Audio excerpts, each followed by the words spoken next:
Yo, crypto nation and mining family, what is going on? What up, all you happy hashers out there? Yo, I see we got Sadie sometimes in here. We got Kyle Rosa in the house. We got, do we have output out onto the YouTubes? I'm just kind of making sure. Up there we go. Got confirmation on the YouTube, a little lagging over there. So we got Crypto Mikhail in the house. Nice. Yo. Good to see Crypto Mikhail. Right. So we got a special guest here on the State of Mining with my man, Scott Oxford. So to the people that may not actually know you, I mean, at least there's one person in the crowd that knows who you are. But for everybody else, give like the quick rundown of who you are. Yeah. So I'm Scott Offord, not Oxford, but that's okay. I forgive you. Oh, I do that? Oh, I did that again. Sorry, man. And yeah, so I've been in the Bitcoin mining industry for 7 or 8 years now, and it's funny, a lot of people find out about Bitcoin just through Bitcoin itself, but I actually found out about Bitcoin through Bitcoin mining first. Before I was in the industry, I was a internet marketer, a web developer, serving clients, helping them with their digital marketing. And I stumbled across this one website, really plain, really bland website, right? And I was like, you know what? I think I can help that company. I went to their Twitter, social media, and I was like, okay, yeah, they need help. So I actually reached out to them, and lo and behold, it was an ASIC manufacturer called How Long Mining. It turned out it was just really like a white label of silicon at the time, making a Bitcoin miner called the Dragon Mint T1. And but anyway, so that was my foray into the mining industry, is actually working for a Bitcoin mining equipment company. And then from that, I actually learned all about Bitcoin and how wonderful it is. And so I like to tell people, well, a lot of people like Bitcoin because they are anarchists or libertarians, right? I think maybe I more became an anarchist or a libertarian because I got educated about Bitcoin, if that makes sense. So yeah, I've been around for a few I years would in the almost industry. you maybe you can sit there and maybe agree, disagree, but it's like not so much like an anarchist, but an anarcho-capitalist. Right. Yeah. So yeah, like I was saying, I've been around in the industry for a while. I've seen a lot of things. I've been trying to grow my company as a Bitcoin mining equipment broker. I basically transitioned from working for that company at the time. This was like 2018, I think, after the big Bitcoin bull run in 2017, that made and broke a lot of people. But I was like, okay, this company can't sell any miners anymore. Bitmain was selling their S9s. Those were like fresh on the market S9s. They were selling them for like $300 a pop, Oh which man. meant nobody else could sell miners, right? Like nobody could compete with that because Yep. Bitmain had hundreds of thousands of these miners available that they were just offloading and trying to flood the market with. And then shortly after that, they came out with the S15, or actually the S11 was a small run, and the S15 people might have heard Yep. about. And then it was the S17. But so they were offloading all of their old equipment and trying to flood the market so that nobody else could come in and sell miners. It was a bad time for everybody. But I like I said, I used that opportunity to kind of reinvent myself. Instead of doing internet marketing for people, I was selling miners. So I've been slinging miners for many years now, and there's been ups and downs. I had different business partners. Some went well, some went south. But so I've been in the process of rebuilding my company a couple times, and now these days we're actually into media and events and training, and so we have like a mastermind club that we do and a boot camp that we could talk about some more later. but just like really helping to raise up the next generation of Bitcoin miners. So that's what we're trying to do, is help people to avoid the same mistakes that we've made and get their Bitcoin mining farms built faster and cheaper and with less headache, more efficiently than what we were able to do, 5, 6 years ago, when all you had was just like a few YouTube videos and maybe like some back channels of people that you can, ask advice from, maybe on Telegram, right? Oh my So God, yeah.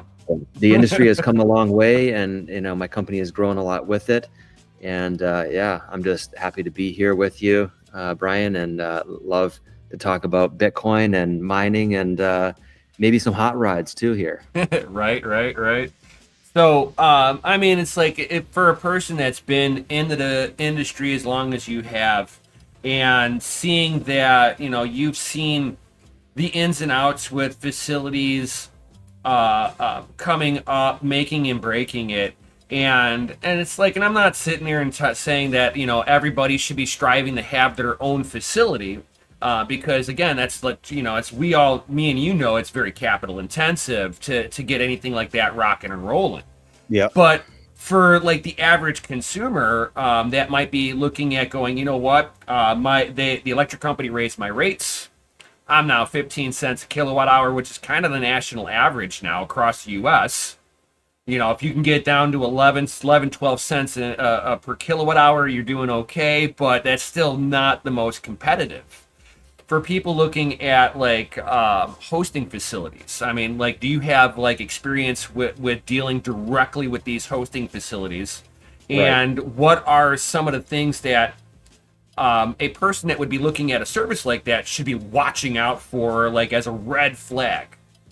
Yeah, those are some good questions. Yeah, you're right. Your comment that you made first was, building a Bitcoin mining farm isn't necessarily for everybody, right? You might not have the capital to do that, or you might not really have a good location, right? So, like you're saying, the average might be around 15 cents if you're residential. California is just ridiculous. Oh I heard yeah. they're like way even higher, right? So like, yeah, where you live might not necessarily be the right place to build your mine, and some people might want to do that, like keep things close to their chest, right, and not have to travel out like hundreds of miles to visit their farm. So yeah, that's where maybe hosting facilities come into play, right? And yeah, so when I first started this, I was actually running like a small hosting facility here in Wisconsin. It wasn't really feasible because, like you're saying, the electric rates. We were paying maybe 8 cents on average to the utility provider, and Yeah, and that's some not months, bad. yeah, some years. Well, yeah, it's not bad, but yeah, some years it was feasible, and some years it wasn't, right? Because as a hosting facility, though, what we have to do is at least maybe mark that up by 2 cents, just so that we have some profit coming in, right? Yep. So at that point, then it really becomes less feasible to do as a hosting company. So you really have to be targeting something like, if you can get 4 cent power, that elusive 4 cent power, or 5 or 6 cents maybe, then it becomes a little bit more feasible to take on clients, right? Yeah. I mean, I know of hosting companies out there that will take a single miner, person that has 1 or 5 miners, and they're more retail focused, and they're maybe even charging like 10, 12 cents per kilowatt hour. Like that's whatever, I don't know, a few $100 per month per miner if you're talking like an S19 or an S21, right? Right. And but it isn't necessarily sustainable in the long run, right? So yeah, there is that dynamic of the electric rates that you were talking about that definitely comes into play with mining, especially with hosting. And you really have to know what you're getting into, right? A lot of people will buy miners just to play with it. They're trying to figure out, what is this Bitcoin mining thing all about? So they'll buy one, put it in their garage, put it in their basement, and then they have a girlfriend, or they have a spouse or something, and their spouse isn't really as obsessed with it as you are, and they're like, get this thing out of my house. And so, like you're saying, hosting companies, that's maybe where they can come in, right? So if you have one miner, you have 100, or you have 1,000 miners. When you're talking like 1,000 miners, you're talking more like co-location, right? Yeah. It's a little bit different than all-in managed hosting services where somebody's going to white glove do it for you. Right. Co-location might be something more like you have 1,000 miners, or you have a couple megawatts worth of miners, and you're trying to figure out, hey, how can I get these up and running without using my own capital, to build out the infrastructure? Well, you can actually go in with somebody else's existing facility, and maybe you can manage it yourself, or you could maybe send some of your own team members there to help co-manage it, right? So it's slightly different scenario there with co-location. But it's definitely an interesting industry to be in, and there's all sorts of dynamics there to learn about the differences between hosting and self-mining, and even like building a company so that you can provide those hosting services for somebody else. Like we actually help people to figure that business model out for themselves as well. So let's say, yeah, you do have land, or you do have access to cheap power. Sometimes what we'll do is we'll teach people how to actually become a hosting services provider. And then what that allows them to do is earn some more US dollars to use to be able to build up capital that they can then start filling over time, filling their own facility with their own miners, instead of having to have that initial capital outlay right up front and be able to build your farm and fill it with, millions of dollars worth of miners yourself. Right. Right. So yeah, those are all things that we're into. So as like from a consumer, like the end user side of things, looking for this stuff, and it's like outside of like co-locations, that one's actually like, in my opinion, the safer route to go. But you're still having that capital up front. But like for somebody that's an at-home miner, and they're just going, you know what? Either I have to just turn my rigs off because I'm no longer competitive in the market the way it stands right now, or I have to find this other company. And it's like, what are some of the things that the end retail users should like know about before jumping on board with a hosting facility that might run into issues, and I'll throw shade right under the bus on one. Compass Mining comes right to mind when I say something like that. Yeah, in the past they've had issues. Yeah, I think they've cleaned up their acts recently. Yeah, they have. But it's like, I know people that have, they got burned, especially with their Russian location. Oh yeah. For sure. Yeah, so like you're saying, there are risks, right? You do have to educate yourself a little bit about this industry. Don't just trust, right? Like this industry is all about verifying. But right? It's like one of those things. How do you verify on a hosting location? Because like a lot of that stuff is so secret at the same time. A lot of these companies don't want you to know exactly where they're located, right? Or maybe there are some like shady and nefarious actors in this industry. But yeah, so some things to look out for example, are people making promises maybe that they can't keep, or maybe they don't have the utility rate locked in like they thought they did, right? So like maybe their power rate at the hosting provider might be locked in at a certain rate, but there might be a clause in there that they kind of forgot about, or conveniently didn't pay attention to, and they were just kind of hoping that, hey, my power is always going to be 6 cents no matter what, for the next 10 years. Well, most cases that doesn't happen. That's not how it works. The price of gas goes up and down, price of electricity goes up and down, and you're constantly trying to arbitrage that. So one thing to do is to ask those questions of, hey, what does your power contract look like? Is there the scenario that maybe my miners might have to go offline part of the day to curtail, or to participate in a demand response? Am I going to have 99% uptime, or am I going to be more like 90% uptime? Or things like, how long is your power contract locked in at this rate? So if you're signing up for a 2-year contract, and they aren't going to be able to eventually afford their own power bill, and you're paying them 9 cents, they're paying their utility 7 cents or whatever the spread is. If all of a sudden now their power bill goes up because they didn't research it good enough, or they, were being shady and like, just kind of hoping and praying that their power bill wouldn't go up. Well, that could be dangerous, right? Yeah. So you always got to watch out for those things. Do your research by asking those tough questions. Hey, can I see an example of your power bill? Like, how long is your agreement?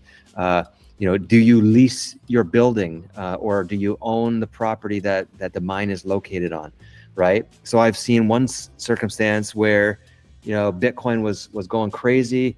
Everybody was excited, and all of a sudden, this one hosting provider, they had to kick all their customers out because the building owner wanted to end the hosting company's lease, because the building owner wanted to use the entire property to do self-mining for themselves.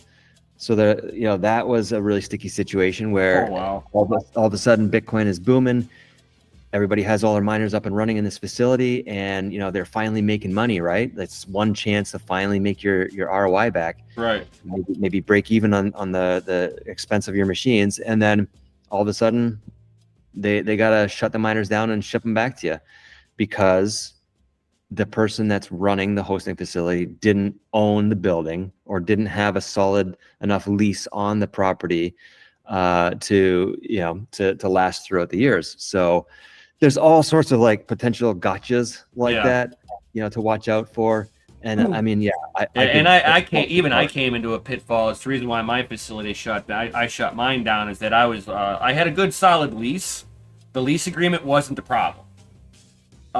It was because the building wasn't mine. I was really hesitant on really putting in the infrastructure for somebody else, because it would have been all on me doing all the upgrades for the entire thing. And the owner is like, hey, this we're not set up to do doing any kind of data center. So when you leave, it's just a warehouse to me.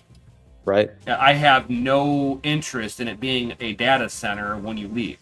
It's like with the amount of because like I was in Oklahoma City, so I was going after some decent power rates.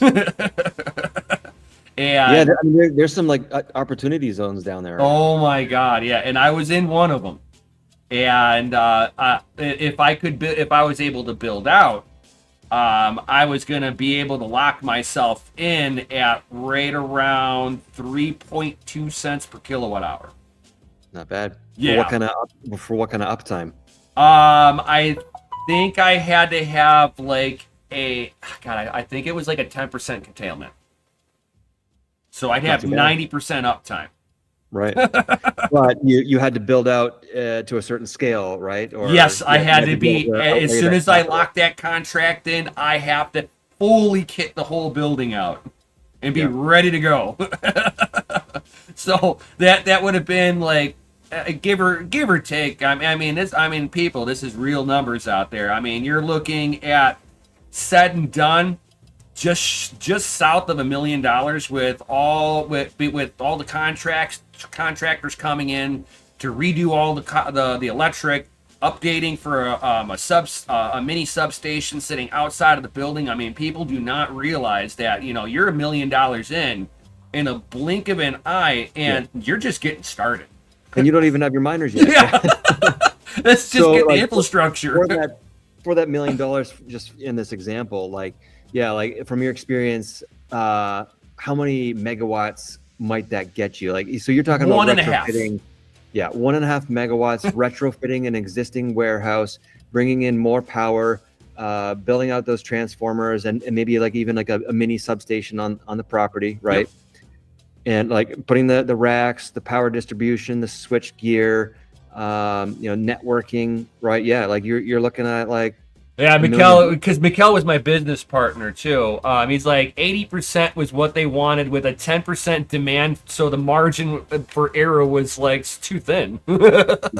Yeah, that's crazy. Yeah, well, cool. I thought, I don't know if I knew that Mikkel was your partner on that. But yeah, well, man, that would have been awesome. But Oh, we tried. definitely, I mean, it's like like we as we were setting up, COVID hits. And yep, so I had $1 million investor that just disappeared with COVID. And I was like, and I understood, that happens. I couldn't get mad at him because like he was worried about, okay, where's the economy going to be rolling from here? I've got to make Yeah, sure that I'm safe with my assets that I currently have. And yep. I cannot get mad at the guy for it. That would have been the absolute perfect time, right? Because Oh like, my I god. mean, yeah, what it's the hardest time though when everything is dropping, not just crypto, but like the Yeah. entire economy and the entire world. It's the hardest time to double down and say now's This the is time to invest. now. And I tried to get it through to him. Yeah, I'm like, right now, you were willing to do a mil? You should really do 2 mil right now. right. Double down on this, and we'll be Yeah. sitting golden on the other side. But Because yeah, like the potential for things to go up, it's only going to go up, right? yeah, Like Bitcoin was at, well, I don't know, like 5 grand or something, right? I was telling all my friends, you need to buy. I don't tell my friends to buy Bitcoin. I don't tell them how to buy it, when to buy it. But that time during COVID, when everything was crashing, I was like, guys, Bitcoin is on sale. Buy it now, right? yeah, And at the same time, like Bitcoin miners were on sale too, right? And new and used transformers were on sale because yep, there wasn't that demand, right? Like everybody bought like dozens and hundreds of transformers to build out their gigawatts of power, and all of a sudden nobody wanted to continue building out, so there's a lot of surplus equipment. That would have been the best time out of probably in the next 10 years or more to get into the industry. But like we're saying, it's the hardest time to get in, yeah, right? So you do have to have that free capital ready to go. You do have to have the investors that are bought in to the long-term vision. yep. And yeah, it takes a team, it takes confidence, and it takes risk. Yeah, and it was and I have to like the guy I give it up to him for willing to have even before COVID like talking with me, willing to step into it. I mean, the guy was like retirement age, Yep. and he's Yep. willing to take a risk because he was trying to help benefit his son. And I was like, I was just kind of blown away that he was willing to step into a technology that he knew a little bit about, and the technology is far beyond him. And the guy was just an old Polish welder, owned a really big business Yep. doing all this nice welding, and so I mean, like he had some of the vision. His son had a little bit more vision behind it, and I know that's what the bigger drive was. Right. But yeah, once the economy started kind of having an issue, he reverts back to a person who had lived through a depression and a complete economic failure, and Right. they go into hoarding mode and they don't release any capital because that's what they Yep. knew that's what made allowed them to survive. Yep. It's just go back to the safety and what's comfortable, and yeah, I mean that's what happens, and that's Yeah, partly what causes these retractions in the economy in the first place, right? yeah. Like it's not necessarily that the economy is collapsing, so let's be careful. It's people saying let's be careful that causes the economy to collapse. So it's like what comes first, right? The chicken or the egg? But And talking about all these like little collapses and stuff with like companies, like in the last few years, watching all these bigger mining facilities, Alex Mashinko oh god, what the Celsius guy, his yep. mining facility getting shut down. And then you had and he was kind of wrapped up with Core Scientific a little bit, and that caused Core Scientific to have problems. Yeah, it all comes full circle. It all affects. Yeah, yeah. But like you're saying, being able to diversify, spread out that risk, right? Like when we were talking earlier about the co-location and the hosting. You know, when we teach people how to build farms or how to do Bitcoin mining, what we're trying to do is target business owners or entrepreneurs who are already savvy with business. They understand how to make these types of decisions. They already have potentially access to capital. They have team members who might be good with electronics, good with electricity, whatever, contractors or, IT professionals, right? Like it takes a team. So, yeah, I guess where I was going with that is yeah. So we really try to educate people on how to do this in a way that is sustainable, right? So going back to that idea of building out a facility so that you can become a hosting provider, it really makes sense. I mean, some people they're just, hey, I just want to mine the corn. I don't want to have to be responsible for like running a business, right? Right. They don't like people. They don't want to interface with other people. They want to be maybe very private. They don't want anyone knowing where the facility is. But it just makes sense to try to de-risk and to try to spread out that risk a little bit and diversify, right? So in doing that, if you look at it as, hey, the company that owns the infrastructure can be one entity, right? The company that owns the miners could actually be a customer of that other entity. So you might be able to even spin this into like 2 or 3 different entities or companies, right? If you're thinking about it as a business venture, you could have one business that already exists that has a lot of revenue, where maybe you actually need expenses on your books so it doesn't look like you're so profitable. Well, paying for the electricity that the miners consume is definitely an expense that can make your company look less profitable really quick. And then buying the ASIC miners, you can actually depreciate the miners on your books For like 3 years. Yep.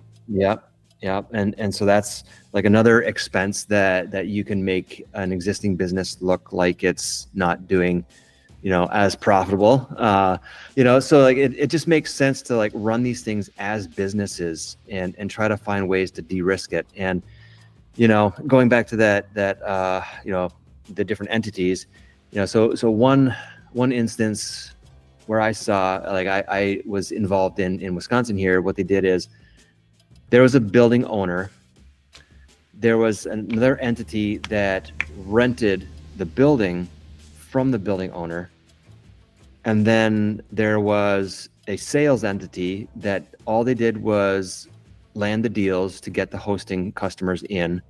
And then there was another company that was solely responsible for managing the miners and keeping them online and doing the operations, right? So like it was kind of like a hotel situation, or like an Airbnb, right? Where there's multiple different layers, different companies, different entities, so that you can take that risk away and diversify, right? Yeah. So yeah, it's really interesting when you look at Bitcoin mining from a business perspective like that, instead of just like, hey, I want to plug in some miners and I just want to earn some coin, some coin or some corn. So that's what we focus on a lot, is those strategies to help people to really attack this as a business venture. That's actually kind of an interesting setup, to just kind of break it every aspect of it down. You don't have to have hardly any people on payroll at all. You don't have to particularly deal with anything. Yep. You don't have to do it all yourself. Yeah. Right. That's actually a really interesting setup there. I thought about, like, like farming out some of it, but not every aspect of it. That's a kind of an interesting setup in the long term on there. I mean, then at that point, it's just a matter of making it make sense, dollar wise, at the end of the day. Yeah, like if everybody can benefit somehow, Yeah. it could work out, right? So so long as not one person is getting too greedy, right? I think there's space in there for everybody to make money, especially if you can find something like, where you're paying 3 or 4 cents electricity, right? There should always be room for profit there. Oh yeah. So like let's say if you're building a Bitcoin mine on a gas and oil site. There might be somebody that owns the land that the gas well is on. There might be somebody that owns the mineral rights that might be different than the person that owns the land. There might be people that are responsible for drilling the oil. That's a separate company that comes in, and then responsible for conditioning the gas. And then there might be somebody else that comes in and says, well, I own generators. I own infrastructure that can turn the gas into electricity. And that person that owns the infrastructure might not even be the person that's going to be doing the Bitcoin mining, right? So there's all sorts of different layers like that, and if you play your cards right, there's opportunity for everybody to make money in doing something that they're already good at. So you don't necessarily have to become the expert in everything, right? Like if I want to mine Bitcoin on a gas and oil field, I don't have to become a landman. I don't have to know how to operate a gas well. You can trust other people to do that. Right. And if everybody can benefit somehow, I think for the most part, people are happy. They stay in their lanes, they do what they're good at. And then at the same time, you can also all learn from each other and share knowledge and maybe build it bigger and better together in a second or third venture, right? So yeah, there's all sorts of cool possibilities out there like that to pursue. Oh yeah, and it's like, and a lot of people think that you need to be backed up into areas where there's stranded power or cheap power, and they're not realizing anytime that you drive down the highway and you see something on fire, that's energy. That is wasted energy. That people could be sitting, because I talked to one of the guys on X, Hodl Tarantula. Yep. And the stuff that he does, oh my god! I've been like going, okay, well, if you're close enough to me, let me know. I will help you set up. I want to learn what you're doing. For sure, yeah. No, and there's another guy, Daniel Roger as well. Like, Yep. he's a little bit more low key. Yes. His handle is Blue Hills, and yeah, he is like crazy. He's constantly traveling in his little Sprinter van, going out and fixing generators and just like bootlegging it right the whole way.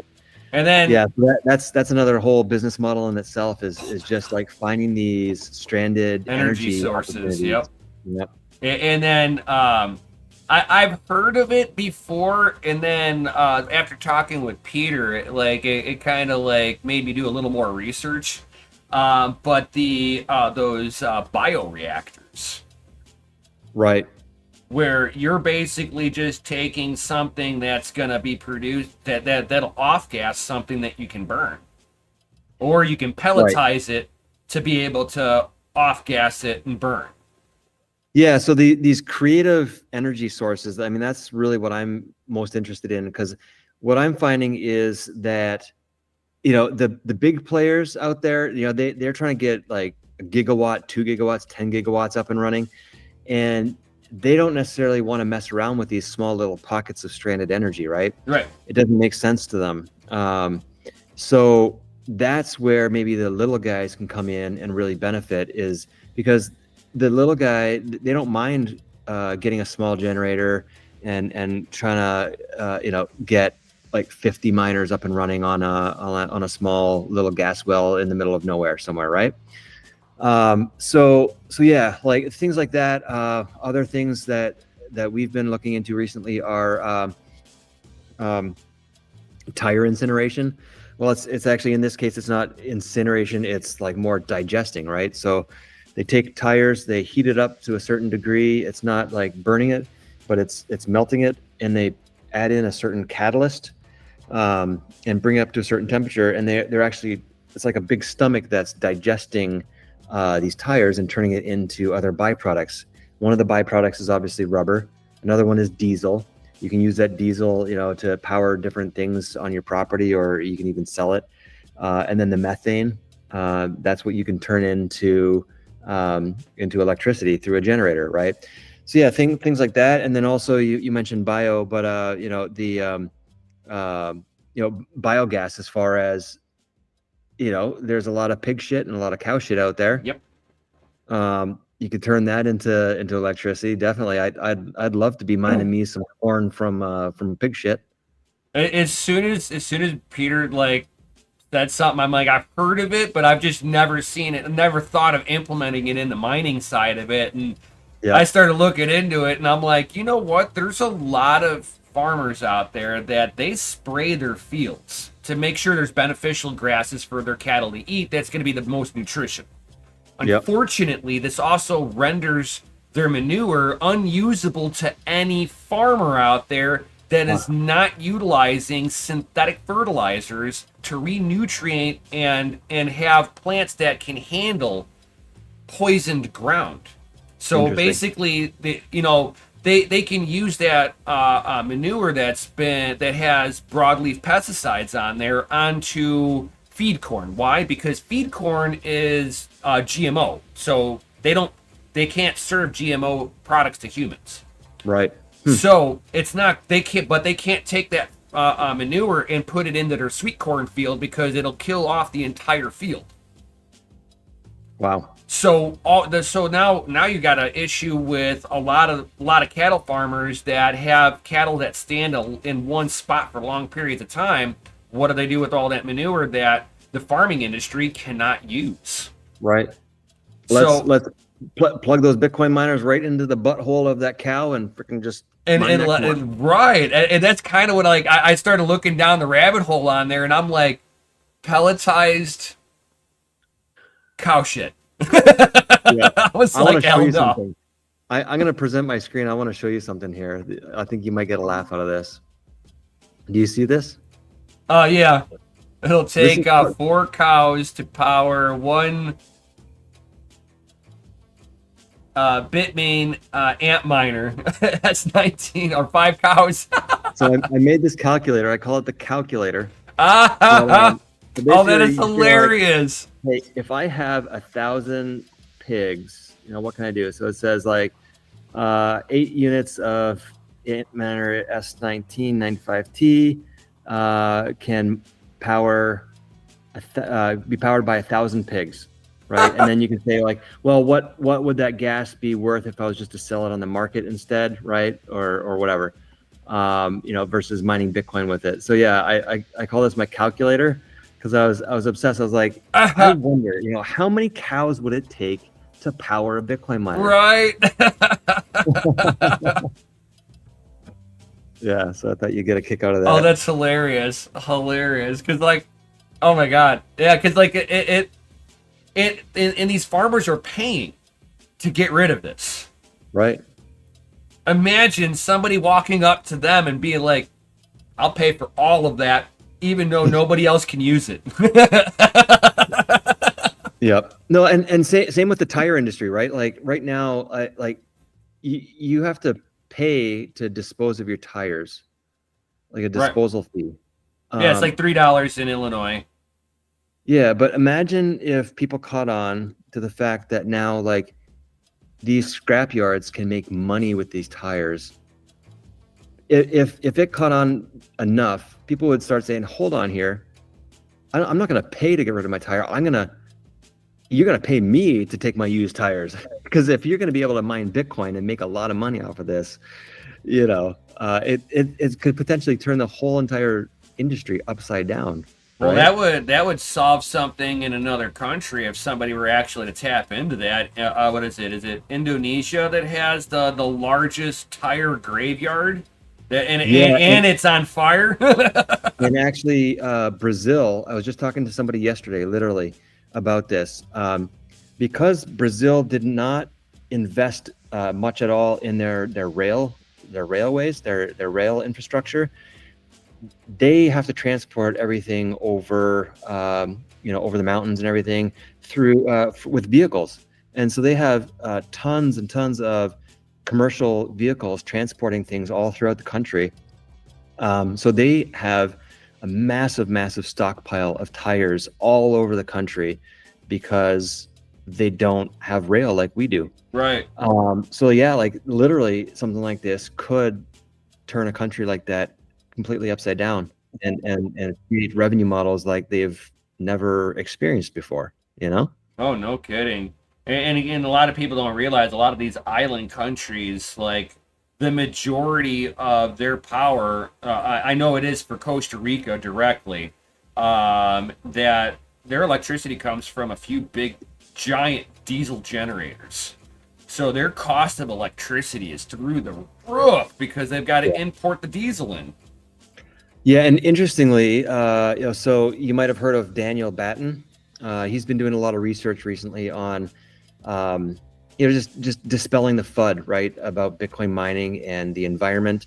So he's put out a few reports and kind of debunked a lot of these, different things that Greenpeace and other, people have put out. But he is dealing a lot with landfill methane gas, Yeah. and so Oh my he's God. partnering. I was just talking with my wife like 2 months ago. I wish she was Yeah. here. So yeah, there are people that are partnering with landfills to like utilize that methane gas instead of burning it off into the Yep. atmosphere, or having to worry about hooking it up to like a distribution pipeline. Yeah, just set up your Bitcoin miner on the landfill and burn that gas instead of putting it into the environment. And yeah, so like something like that could really help to build things out, save the world, make people money, and spread the love. So Oh yeah, I was looking at like me and the wife were doing a road trip and we went past this gigantic landfill on the side of the highway, and it's like, and as we go past, I saw four flaring tubes off of it, and I was like I wonder what the potential energy output of that is. And the yeah, wife looked at me and she's like, "Oh yeah, you're a miner." yep. No, I hear you on that. Yeah, but It's like yeah, how much can it really sustain? It's like what yeah. is its true, and then for a small little It's person, just math. It's just it's a math, small right? shipping container is all you need to put down. Exactly. Yeah, it just comes down to math. You have, I mean, and energy and heat, right? It's all correlated. So like, it comes down to BTU. I've been talking to somebody recently about, hey, how can we use these miners to heat a pool, for example, right? And yeah, so like it's all related. How many BTU could you get out of this, right? So like Right.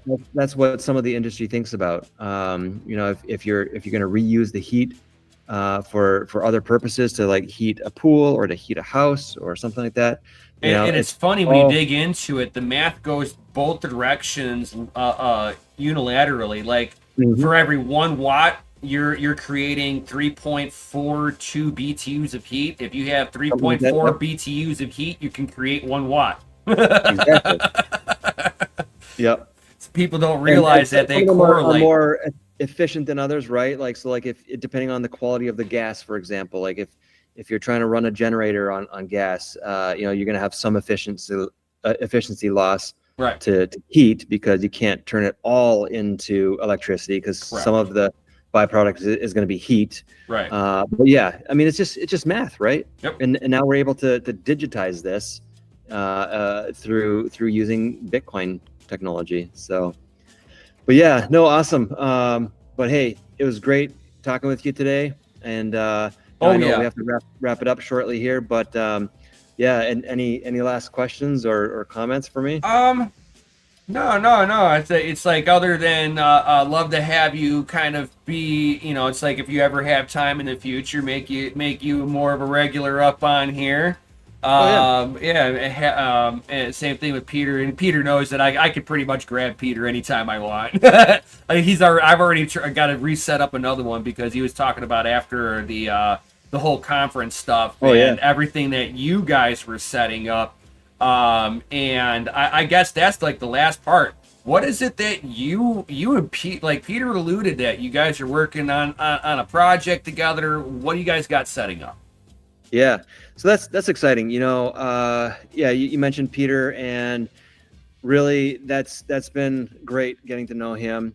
We're really just trying to launch our media division, and become like we like to say, the gravitational center of the Bitcoin mining universe. It's a lofty goal, but we want to be very well connected to everything going on in the industry. We want to help people to get exposure for their brands. If they're an equipment provider or a service provider in the industry, we want to be the megaphone for those types of businesses. And then obviously we have our Bitcoin mining equipment brokerage in there as well. But the other thing that we haven't really talked much about is the conference, right? So we have this conference coming up in the end of September in the North Woods of Minnesota. Not sure if you're going. I think Michael is trying to come out. I think he's already got a ticket. Yep. Mikel said he was going to be going. Yep. That's exciting. And but yeah, so this conference, this is our third year coming up here, and it's going to be very practical. I just like talking about the practical side of Bitcoin mining, right? And teaching people like the nuts and bolts of it. So the conference is really going to be focused on helping people to figure out how to build their mines, operate their mines, manage their mines, maintain them more efficiently, right? And it's going to be a great time. So if anyone that's listening can come up to Minnesota for the last weekend of September, we're going to have a great time there. It's going to be relaxing. We're going to be cooking s'mores over the open campfire and just relaxing, maybe do some hiking, camping, fishing, whatever, shooting some guns, and learning about Bitcoin. So on the Friday that day, we're going to be doing a Build a Mine boot camp, and it's our condensed, really intensive one-day boot camp, just for people who are specifically interested in building their first industrial scale Bitcoin mine. And then the Saturday is going to be, all programming for the regular conference. And then Sunday is going to be a mining farm tour. We're going to be touring a 25 megawatt Bitcoin mining farm up there in Minnesota. It's the Just for Crypto guys. So they have a company called Just for Crypto, and they have immersion cooling. They have air cooling in a warehouse. They have air cooling in containers. It's like all different types of mining going on up there that you can check out.